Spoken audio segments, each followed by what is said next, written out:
le budget que nous sommes venus solliciter aujourd'hui auprès de la représentation nationale d'un montant de 7 milliards 983 000 permettront au ministère de poursuivre ses missions articulées autour de deux axes. Le premier, c'est la promotion de la consommation locale des produits made in Bénin. Et le second, c'est le développement industriel suivant les normes de qualité pour accroître l'exportation. Quand on parle de promotion de la consommation de produits made in Bénin, on voit là tout le négoce des produits que nous faisons au Bénin.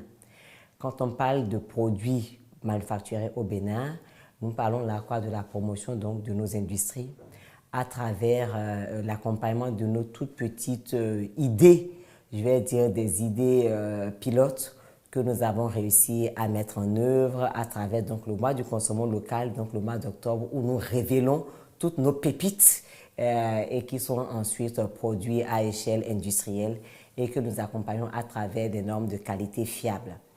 La zone économique spéciale de Glodjibé permettra de pouvoir éviter que le Bénin continue d'être à l'instar de la plupart des pays africains, donc les fournisseurs de produits bruts.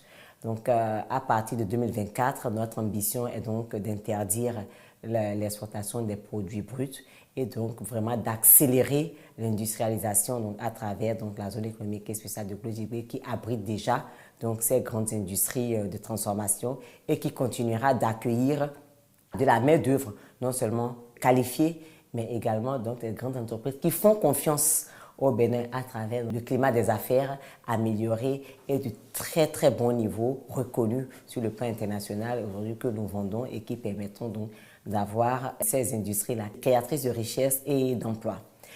D'autre part, nous avons la surveillance du marché, surtout veiller à ce que les prix de grande consommation ne s'envolent pas. Nous faisons donc cette surveillance du marché à travers également, là encore, l'accompagnement, la sensibilisation et surtout l'arsenal réglementaire que nous mettons en place pour pouvoir contenir des prix de produits de grande consommation.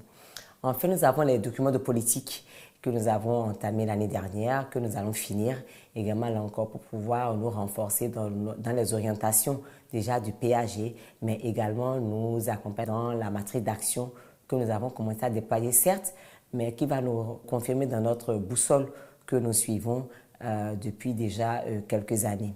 Donc nous avons sollicité 7 milliards, donc soit 24% d'augmentation par rapport à l'année dernière pour ces projets ambitieux et donc un projet phare sur lequel je ne pourrais me taire qui est donc le nouveau projet, c'est la mise en place des infrastructures marchandes transfrontalières au Bénin. Donc vous savez très bien ce que représente l'informel dans nos pays africains. Au Bénin, nous avons décidé en fait aujourd'hui de pouvoir formaliser et de reconnaître l'existence réelle donc, de ce marché transfrontalier. Et vous savez que ce marché transfrontalier est une réalité, mais il faut maintenant le mettre dans l'administration.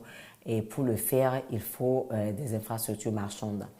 Le marché du Bénin est aujourd'hui hissé sur le plan international à travers donc, ce vaste programme déjà des marchés urbains, des marchés régionaux qui ont vu le jour.